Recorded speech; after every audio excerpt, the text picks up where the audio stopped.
kukunin ko po port ng bike. I-check mo yung number mo. Wala mo, okay na yun. Bisa mabilisan mo kasi nandito ako sa Toton Balitawak. Apo. Hintayin mo, mahal ako, ilang minuto yan. Ay sir, di ko natin ma-estimate kasi Caloocan North po ito eh. Pero papunta naman kagad ako dyan kung sakaling ma-pick up ko. O, bilisan mo lang. May 1,000 yung pera ko, may panukulit ka ba? Sir, meron po, meron. COD yan, COD ha. Apo. Bali, magkano yung ano? Magkano total ng delivery fee?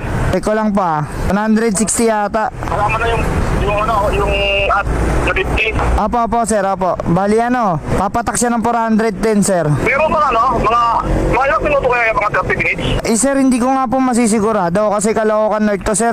Papunta pa nga lang ako dito kanina, sobrang traffic na po. Mapick up na ba? Mapick up na ba? Hindi pa? Sir, malapit pa lang ako sa pick up, malapit lang.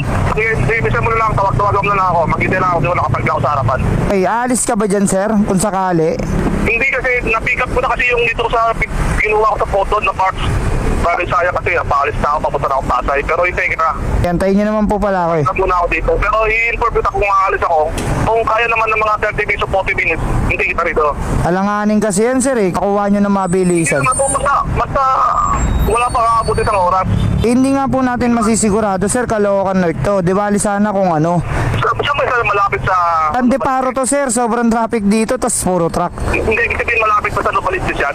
Dulo pa po ito na Novaliches sir.